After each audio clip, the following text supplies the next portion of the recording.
Bueno, Pipe, contame a qué viene el cuento de Aturdir. O sea, yo sé que es dramaturgia tuya. ¿De dónde surgió? ¿Por qué? Bueno, Aturdir parte de una frase de Clarice Lispector, que es: la escritura me libera de la difícil carga de ser una persona.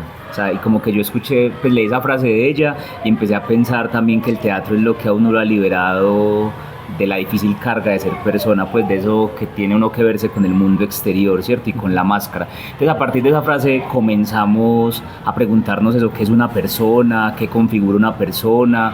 Eso nos llevó luego al tema de la herencia, pues de cómo uno también va haciendo la máscara de un montón de heridas y de cosas que vienen de antes.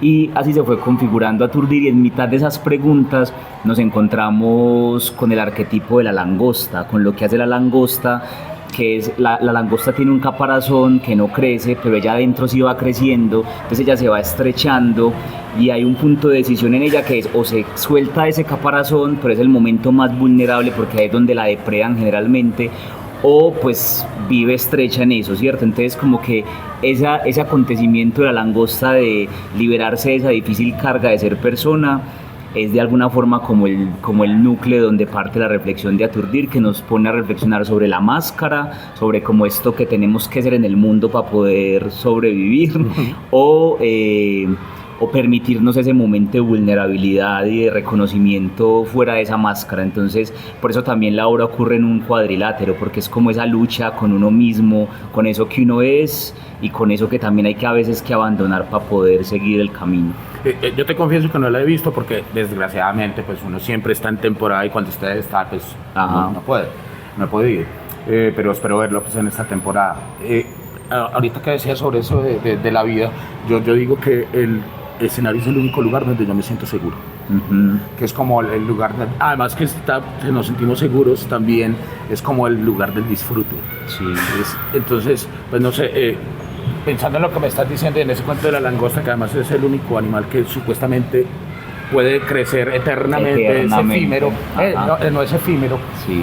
Pero interesante eso de quitarse las caparazones, o sea, como quitarse las capas de vida y como poder renacer, ¿no? Total.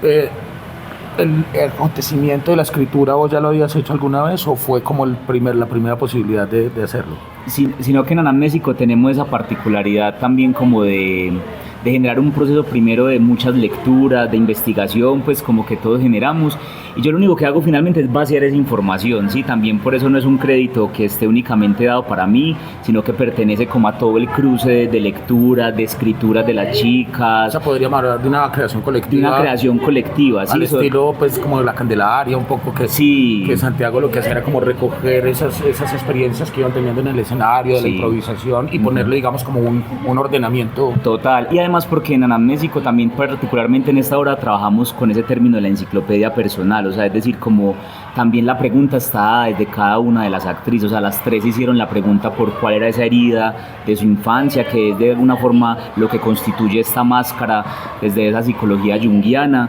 y es como bueno, claro, partimos de esas experiencias personales, ellas transforman eso en un material poético, y ya de alguna forma lo último que yo hago es organizar ese material en esa estructura dramática, ¿sí? Entonces, claro, pues está es como una dramaturgia así colectiva siempre, de una textualidad que tiene esas 5 miradas del grupo.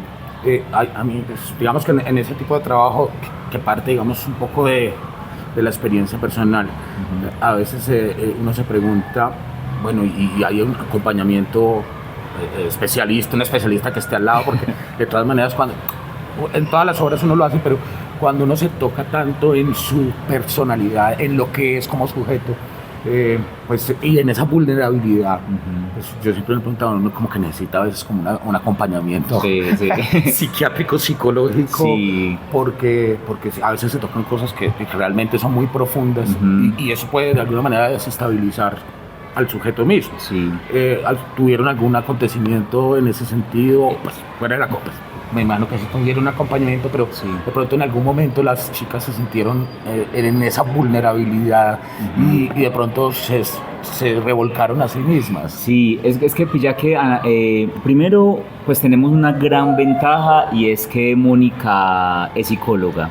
O sea, una de las actrices es psicóloga y ha generado también todo su trabajo de investigación en la psicología a partir del teatro. O sea, de hecho su tesis de grado se llama El tercer grito y es eso a lo que el actor se enfrenta de su ser persona con su ser personaje y todo digamos la injerencia psicológica que tiene el hacer teatro, porque sea desde donde se haga, uno está poniendo su ser y su persona ahí, ¿cierto? Al servicio de otro, ¿sí? Y del otro, como ella lo llama, con O mayúscula, ¿cierto? Entonces, claro, Moni ha sido un gran ancla también para poder abordar estos temas con cuidado y con amor, ¿cierto? Frente al colectivo.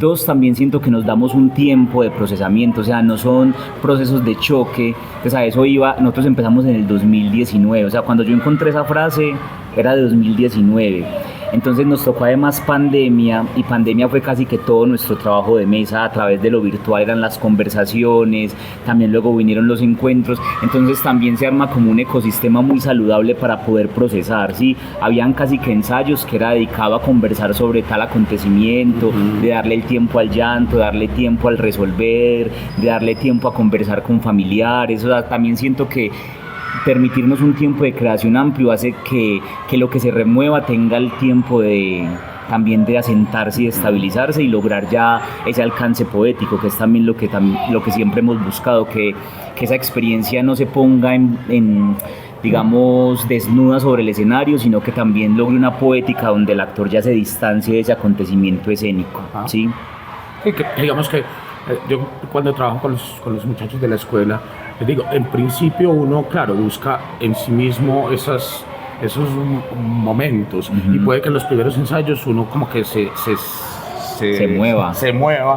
Pero parte del trabajo del actor y de la creación es lograr que eso pase a otro nivel, o sea, que ya no soy yo el que sufre, entre comillas, sino que es otro que está ahí y que yo me puedo distanciar de él para poder respirar tranquilo. Total. Y poder disfrutarlo, porque lo que te decía ahorita, o sea, el espacio para mí de seguridad es el escenario, porque soy yo el que lo manejo, yo sé lo que está pasando, sé para dónde vamos, y también es el del juego, por eso, porque ya pasé por el dolor de la creación, si es que hay dolor posible, y ya es un disfrute. Absolutamente, sí, total. Entonces, claro, ahí yo creo que esos fueron los amortiguadores, tener a Mónica, tener el tiempo y tener esa conciencia de que siempre es un tránsito a lo poético, que de esa experiencia personal debe configurarse eso, un otro afuera de sí para poder de alguna forma entrar al escenario más tranquilo. Y digamos que uno cuando está dirigiendo se pone como metas, como que yo quiero hacer esto, quiero verlo de esta manera. Sientes que lograste todo lo que te llegó a la cabeza, todo lo que soñabas con la obra. Sí, incluso siempre también hay más, ¿cierto? Hay menos de lo que uno quiere, pero hay más también de lo que uno quiere, siempre como frente a un proceso. Sí, yo creo que logramos todo lo que queríamos, sin embargo también siento que todavía lo estamos logrando, o sea, porque también la obra fue una beca, y vos sabes que las becas ponen un tiempo que ya es una contrarreloj, entonces yo siento que cuando la estrenamos todavía estaba cruda para mí, pero ya ha pasado un añito en donde todavía ayer en ensayo estábamos ajustando, removiendo, organizando. Todavía la langosta está creciendo. Todavía, el caparazón que no ha roto. Sí, todavía, entonces era como que bueno, como que me haces la pregunta y digo, ya lo está logrando. Yo creo que hace un año todavía sentíamos que hacía falta, porque además es una obra técnicamente compleja en el sentido de transiciones, y las chicas todavía hubo como 5 funciones donde yo todavía ellas me decían, estoy pensando es para dónde llevo la máscara, o sea, yo no estoy sintiendo nada ni pensando nada, entonces creo que ya también con el paso del tiempo ellas han logrado entrar a la obra desde otro lugar que no es lo técnico, lo racional, y ya eso también lo hace a uno y a ellas sentir más confiado y más feliz con el trabajo. ¿Cómo te imaginas la obra en el espacio de Pequeño Teatro? Era un sueño, era un sueño, pues primero por lo que esta sala significa para la ciudad y porque de alguna forma siento que es de las salas en la ciudad en donde logra confluir mucha clase de público, ¿cierto? Como el público desprevenido, pero también el público amante del teatro, pero también el público esporádico o el público de alguna forma fiel al teatro. Entonces eso permite que la obra crezca porque también la ubicas en distintos ángulos de mirada, ¿cierto? Entonces para mí era como quiero saber qué es aturdir en el pequeño, ¿cierto? El pequeño. 2, porque también la obra es un ring de boxeo. Siempre hemos tenido este sueño de la arena, pues del circular, que logre evocar lo que es una lucha del boxeo, y creo que la sala del pequeño va a ser perfecta también para lograr eso.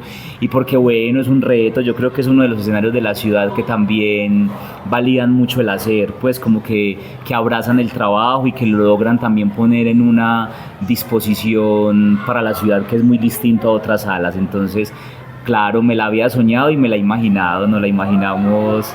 Sí, nomás ayer en el ensayo también hablábamos de la dimensión que es estar en una sala como estas. Entonces, sí. Bueno, pues primero que todo, muy bueno tenerlos acá. A ver si los puedo ver al fin. Ojalá. Porque pues como están ustedes, no estaré yo en el escenario, entonces podré ser público. Claro. Y con respecto a eso que hablas del público, del pequeño teatro, pues esto es una construcción. Ahorita me preguntabas, bueno, y entrada libre con aporte voluntario, ¿hace cuánto? Ya llevamos 23 años. Y es una construcción de 23 años, de formar un público desde hace 23 años. Y que, como lo dices tú, realmente es un variopinto, o sea, viene de todo tipo de gente. Sí. Y eso, yo creo que eso le da al trabajo del actor calado y profundidad, o sea, cómo lograr llegarle a cada espectador. Sí. Porque en eso de la subjetividad del arte, pues es que cada espectador lee desde su experiencia vital, ¿cierto? Entonces, tener que pensar ya no en 10, sino en 200, en 300 personas, en lenguaje que tienes que utilizar, cómo utilizar el lenguaje, cómo lograr llegarle a esos 300, ya te ponen otro reto. Total. Respirar con 300 espectadores es otro cuento. Por ejemplo, ahí te pregunto, o sea, actualmente, ¿cómo se hace? O sea, ¿qué te ha regalado esa masividad? Porque es que ya es un escenario muy masivo. ¿Cómo uno logra sostener todas esas almas en una función? O sea, hay un profesor muy importante que se llama Tablowski. El profesor Tablowski. Okay. Sí, o sea, digamos que yo he tenido la fortuna de haber llegado hace 30 años a Pequeño Teatro y haber hecho alrededor, o sea, digamos en estos 30 años, puedo decir que por ahí 200 funciones al año, ¿cierto? De distintas cosas. Ese maestro Tablowski, sí. O sea, y lo otro, yo creo, supongo que lo van a hacer el lunes, martes y miércoles, aprovechar, es respirar los espacios. O sea, yo creo que uno como actor no puede llegar a cualquier sitio y simplemente llegar, vestirse y hágale. No, uno tiene que llegar a sentir cómo suena la sala, porque es que las salas suenan distinto. Entonces, es eso, es como sentir, respirar con el espectador. Eso es la otra parte, que es porque uno hace, no sé, una comedia cualquiera. Y vos, durante el proceso de montaje, decís, aquí hay un chiste, aquí se van a reír. Resulta que no, un día no se rieron. Y al otro día se ríen, vos nunca pensaste que se iban a reír, soltaron la risa, ¿qué pasó? Entonces es como estar todos los días como ahí, a ver, ¿qué está sintiendo? ¿Qué está pasando en el espectador? O sea, sin tener que estarlo mirando, sino aprender a tener esa sensibilidad con ese otro sujeto que hace parte del espectáculo teatral, porque solamente existe en ese momento. O sea, el espectáculo teatral, como dice Duarte, un poco es ese convivio único. ¿Sí? Que ahorita que hablabas de pandemia, que nos tocó hacer disque teatro virtual, eso no es teatro, pues por muy bien grabado que esté, eso no es teatro. Falta el otro ahí. El otro que te esté respirando en la nuca, que sienta en la pecueca que tenés, si es que tenés pecueca, que de pronto le cae el sudor porque moviste la mano y le cayó el sudor, y entonces también eso lo toca. Entonces, sí, yo creo que esa experiencia la tenemos la gente de teatro y es única. Tablowski, brutal. Es muy bonito. Andrés, ¿cómo nace el aporte voluntario? O sea, en esa idea, claro, o sea, ¿cómo tomar esa decisión hace 23 años? Porque, claro, ahora es muy normal, ustedes lo han puesto también un poco de moda en la ciudad o no lo han hecho comprender, pero en un momento en que estaban para tomar esa decisión y por qué se toma esa decisión. Bueno, lo primero es que fue en este sitio exactamente donde se tomó la decisión, en esta esquina. Esta era la esquina donde nos sentábamos con Rodrigo a tomar cerveza, a hablar bobadas, a hablar mierda, como decimos nosotros, y a pensar también. Y fue después de una función de Medea, en la sala Rodrigo Aldarriaga, para 500 espectadores. Vinieron un viernes vinieron dos niños de colegio, porque les mandaron a hacer la tarea. ¿Cómo vería la cosa? Que ellos llegaron, entraron, y iban siendo las 8 de la noche, nadie. Entonces se le acercaron a Rodrigo y le dijeron, no, maestro, tranquilo, nosotros venimos otro día. Y él, no, jamás. Por el solo hecho de ustedes haber llegado hasta acá, merecen que nosotros hagamos la función. Y la hicieron. La hicimos. Wow. Medea. Esos niños salieron despavoridos de aquí, claro, eso termina con Medea matando a los muchachitos y todas esas, entonces salieron y se fueron. Y salimos nosotros, esto parecía un velorio. Qué fuerte. ¿Qué hacemos? Nos sentamos a conversar, tomar cerveza. Y de pronto estábamos hablando sobre el teatro, pequeño teatro, estábamos cumpliendo 28 años ese año, eso fue en el 2002. Y Rodrigo decía, no, pues que llevamos 28 años tratando de formar un público para el teatro y no pudimos. No hemos podido, no nos da. Y de pronto Rodrigo dijo, los viejos del teatro nos equivocamos. ¿Cómo así? Sí, es que cuando nosotros fuimos a Europa por allá en 1968 al Festival de Teatro Universitario de Aviñón, vimos el teatro allá y vimos que esos ponían afiches, decían que a las 7 de la noche abrían casa y se llenaban los teatros. Y eso mismo vinimos y lo copiamos acá. Pero resulta que es que allá hay una tradición de 5.000 años de teatro y aquí es un teatro demasiado joven. O sea, 30, es que 40. En ese momento decíamos, es que Rodrigo podría ser la segunda generación del teatro colombiano. Eso no es nada, ¿sí? En una sociedad eso no es nada. Sí.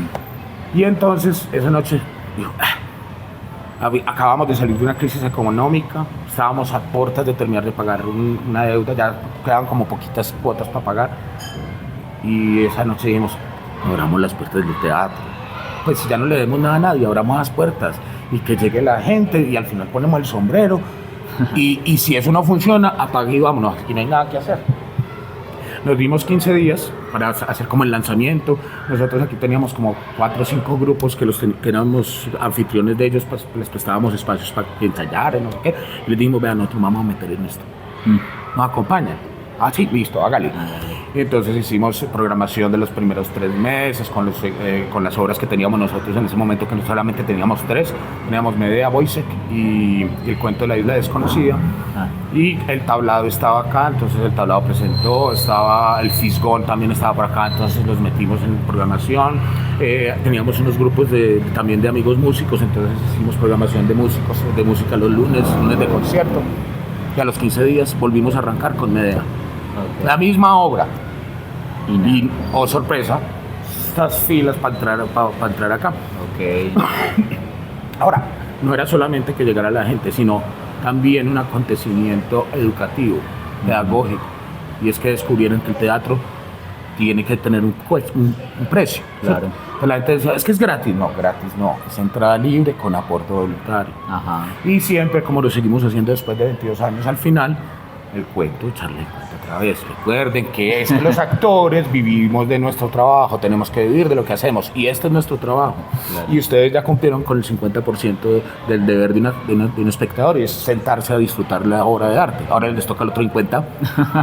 Para que esto pueda seguir viendo, acuérdense, meta de la mano el drill. Y eso, digamos que en las infidencias hasta el año 2002, el equipo artístico con las obras que teníamos no hacíamos el 1% del presupuesto de la entidad. No alcanzábamos a recoger el 1%. En los últimos 10 años, teniendo la pandemia en la mitad, que ese es otro cuento, nos ha tocado otra vez volver a pedalear un poquito, pero ya fue más fácil. Pero íbamos ya estábamos haciendo entre el 47 y el 50% del presupuesto, con un plus. Y es que ya le podíamos pagar a los actores. Claro. ¿Sí? Porque hasta ese momento, pues, ¿con qué pagábamos? Si no alcanzábamos a recoger la plata para el tinto, para la administración, ¿cierto? Entonces, ese plus es muy importante y es que nuestros actores ya se les paga por cada función que hacen. En un acuerdo muy bonito que llegamos también desde el principio. Y es el 50% de lo que se recoge en el sombrero pertenece a Pequeño Teatro, que somos nosotros mismos, pues, pero es para solventar los gastos naturales de la casa. Y el otro 50% es de los actores. Y también el acuerdo yo puedo ser el protagonista, pues me gano lo mismo que el que entra y dice una palabra, no, es igual. Soy el director, es igual. Dividimos en partes iguales del grupo de actores y directores. Incluso tenemos también algunos escenógrafos que han entrado en el cuento. Entonces, por ejemplo, el Tartufo. Cada que nosotros presentamos Tartufo, yo llamaba a Fernando Acosta, que desgraciadamente se murió a finales del año pasado, lo llamaba y le decía, Fer, vení por el chequecito. Qué bien. Y el chacal se ponía feliz. Entonces sí, ha sido como una experiencia, pues primero muy alegre para nosotros como actores, y es tener un público que nos está viendo y que está jugando con nosotros.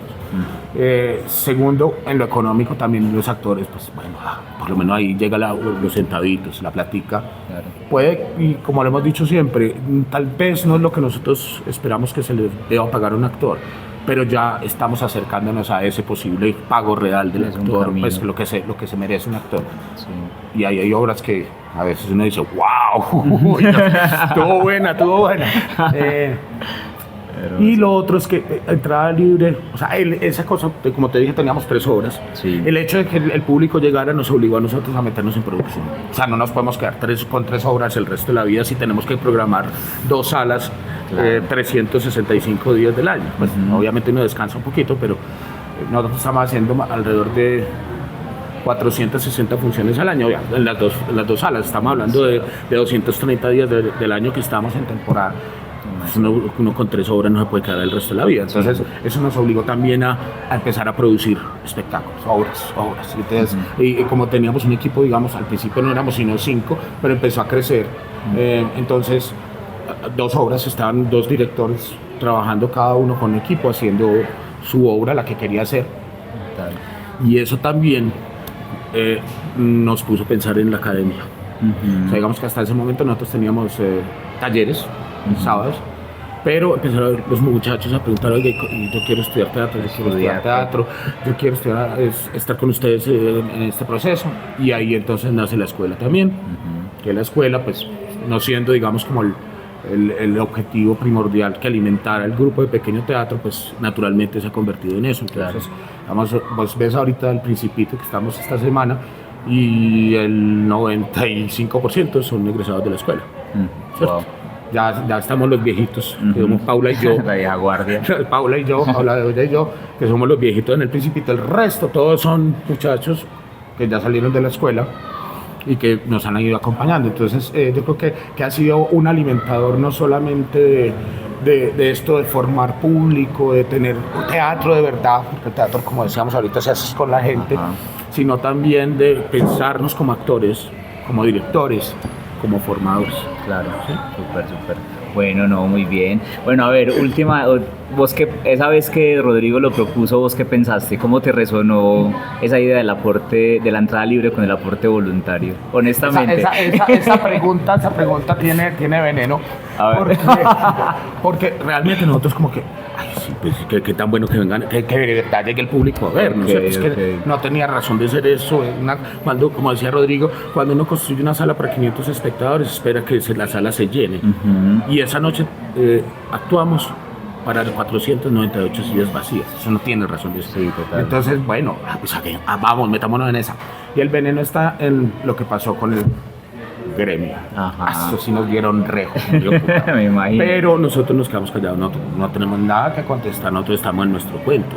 Yo no voy y le pregunto al Águila Descalza por qué cobra 80.000 o 90.000 pesos por una boleta, pues para ellos. Ellos saben sus necesidades y por qué la ponen a eso. Entonces, pues si está en la casa de nosotros, uno en la casa hace lo que quiera, lo que le da la gana. Entonces, pues digan, hablen. En el periódico de Medellín en Escena decían unas cosas que uno decía, uy, este man que está diciendo, pero él es el que escribió, él firmó, él verá cómo resuelve el problemita. Nosotros seguimos aquí trabajando. Qué bueno. El otro, y entonces, bueno, digamos que en principio el gremio resistencia. Sí, mucha. Cuando cumplimos los 40 años, hicimos una jugada maestra. Yo les dije, venga, pues estamos en la junta organizando la celebración de los 40 años, o sea, ya estamos hablando de hace 10 años. Y venga, la celebración de los 40 años de Pequeño Teatro no es de Pequeño Teatro, es del Teatro de Medellín. Sí. Entonces, invitémoslos, hablemos con ellos. Entonces llamé a Jaiber, le dije, Jaiber, vos lideras Medellín en Escena, ¿será posible que tengamos una reunión con todos los de Medellín en Escena? ¿Para qué? Hagamos una reunión, queremos hablar con ustedes. Ellos nos habían tirado el lance alguna vez para que entráramos a Medellín en Escena, pero nosotros nos hemos mantenido como estamos jugamos juntos, pero no, Sí, sí, no, sí. no entramos en gremios. Entonces les pareció como raro, y estos que era, que van a entrar a Medellín en escena al fin. Entonces acababan de tomar la casa de la sucursal y nos dijeron, los esperamos en la sucursal a las 5 de la tarde. Entonces nos fuimos Ruderico, Catalina y yo, y Albeiro, para allá. Más, nos tocó llevar sillas de acá porque ni siquiera tenían sillas.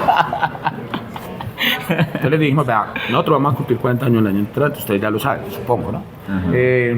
Y queremos que ustedes estén con nosotros. Que la celebración sea del Teatro de Medellín. Medellín. Entonces queremos que todos los grupos se presenten en Pequeño Teatro. Ok, Con entrada libre y aporte voluntario. ok. Eso les hizo, es como... Entonces, bueno, incluso nos tenían tequila y todo, todo esto, bueno, listo, ya. Me dijeron, no, nosotros nos vamos a reunir y conversamos. Y efectivamente, se vinieron acá, estuvieron acá. Y entonces les tocó vivir en carne propia, Ajá. que una sala como esta estaba llena, ver los problemitas que se armaban porque ya no había boletas o porque... Como nosotros siempre repartíamos más boletas de las sillas, Ok. porque no todo el mundo el que reclama boleta viene. Claro. Entonces les tocaban los mierderitos que se armaban, ¿no? Entonces, y ahí, obviamente, eso nos permitió también, después de cada de las funciones, sentarnos a conversar. Y creo que eso limó muchas asperezas. Incluso en algunos casos pusimos grupos, uno en una sala y el otro en la otra, que sabíamos que había como ciertas Tensión. cositas. Y ahí, nada, papito, están aquí, están con nosotros, esto es una fiesta. Hermoso, hermoso. Entonces, sí, permitió como que nos sentáramos a conversar Sí. y darnos cuenta que nos tenemos que respetar. Estamos trabajando en lo mismo. O sea, tus formas de trabajar, respetables. Puede que yo no las entienda, pero estás trabajando y yo también. Hermoso. ¿Cierto? Pues yo creo que eso fue una experiencia muy bonita, eso de los 40. Ahora tocamos para los 50. Estamos pensando cuál es la siguiente cuál va a vuelta de ser la tuerca. otra? La siguiente, pero ya ahí Sí. estamos, por ahí estamos pensando. Y yo creo que a partir de eso fue que se empezó a abrir también la sala en estas temporadas de grupos invitados como nosotros, ¿no? Sí, O sea, como que- obviamente, no, pues digamos que desde el principio por los grupos estos que tenía que Ajá. éramos anfitriones de ellos y los invitamos a que nos acompañaran en esta locura. Y digamos desde ese momento empezamos como, había grupos amigos, entonces, ay, venga, venga, presentes, venga, ahí Central Libre con aporte voluntario. Ajá.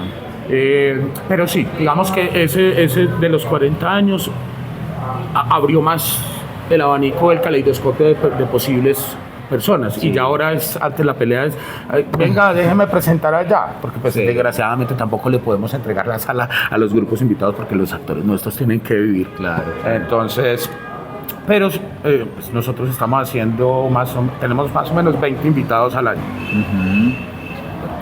20 grupos que se están presentando con nosotros y ha sido, como te digo, un espacio muy chévere porque pues, nos permite conocernos, reconocernos. Ajá. La verdad que esa palabra reconocer es muy bonita porque es Funciona. de un lado para el otro. Entonces Claro. el reconocimiento es yo te reconozco, pero tú también me reconoces. Sí, total. Y poder ver los trabajos de los otros, que es que desgraciadamente, y sobre todo los que tenemos sala, generalmente estamos en temporada y uno no puede ir a ver lo de los otros. Entonces también es una posibilidad de los actores nuestros ver los trabajos de los otros, conocer a los otros. Yo les digo a los muchachos de la escuela, aprovechen que, vea, ¿usted ya la vio? No, conoce a Felipe, venga, yo lo presento, porque puede que mañana Felipe, me interesaría trabajar con vos, ¿cierto? Claro. O te gusta el trabajo de Felipe, pues conocerlo y de pronto pues vas haciendo una relación que permita que el día de mañana pues trabajes con él, ¿cierto? Sí, es un encuentro también. Sí, entonces yo creo Total. que ha sido una experiencia muy bonita, dura, porque pues como siempre eso no es que usted ponga las boletas y todo es entrada libre con aporte voluntario, ¿no? Ajá. Nos ha tocado darle vueltas. Un día empezó como que la cosa a bajar, como que y era pues, claro, si usted lo deja la inercia va matando las cosas, hay que estar pensándolo otra vez. Claro. Entonces un día sacamos las cajitas, como les decimos nosotros.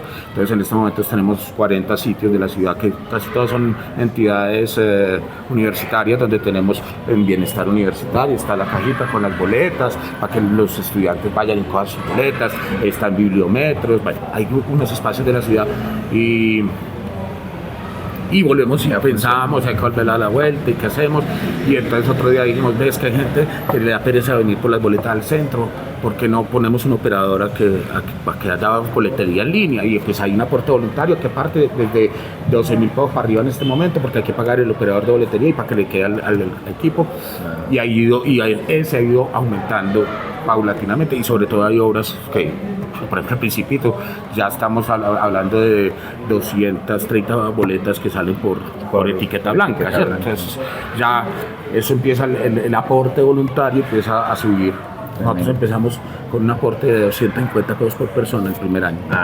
En un año, 250 pesos. Ahora ya estamos hablando de 10.000 por persona. Sí, brutal. Y eso ya significa, si vos tenés 60.000 espectadores a 10.000 pesos, son 600 millones de pesos al año. Sí, total. Y si el 50% va para los actores, pues le estás pagando 300 millones de pesos a tus actores, y fuera de eso estás teniendo 300 para sostener todo esto. Entonces, yo creo que en ese aspecto también muy positivo todo este cuento. Poderoso. Bueno, Andrés, muchas gracias por recibirnos, espero que sí le dé para vernos y agradecerle mucho este espacio, y pues tanto para nosotros como grupo, pero también para la ciudad, todo lo que nos ha ayudado a dinamizar. Sabemos de entrada que este es de los primeros grupos a los que, pues, con los que la gente, yo que trabajo en universidades, siempre que pregunto, y en universidades que no tienen que ver con teatro, cuando pregunto ¿han visto teatro? Está Pequeño Teatro ahí en su lista siempre, porque sí, creo que es un puente que ha permitido a mucha gente llegar al teatro y a ver teatro. No, esta, como decimos nosotros, esta ya no es la casa de nosotros, esta no es la casa de la Asociación Pequeño Teatro de Medellín, esta es la casa de todos, incluye, pues, de todos es el público y los artistas. Y pues en la medida que podamos seguir abriéndole la puerta a grupos para que se presenten y para que nos reconozcamos, para que nos veamos, para que nos sintamos, yo creo que es fundamental. Ante todo somos humanistas. Eso sí es. Muchas gracias. Órale pues. Muchas gracias por escuchar esta conversación. No sé qué tan interesante sea para el público escuchar a dos teatreros conversando. Yo creo que sí, porque como decía Rodrigo, no sé de qué hablará la gente que no hace teatro. Pero muchas gracias por escucharnos, y Felipe, invítalos a tu temporada. Bueno, les invitamos a aturdir al Pequeño la próxima semana, 2, 3 y 4 de mayo a las 7:30 de la noche acá en Pequeño Teatro de Medellín, la temporada de Aturdir, obra en 2 asaltos escénicos con máscara, para que vengan y compartan con nosotros un momento y nos preguntemos por esa difícil carga de ser persona. Entonces por aquí los esperamos, Pequeño Teatro con entrada libre y aporte voluntario.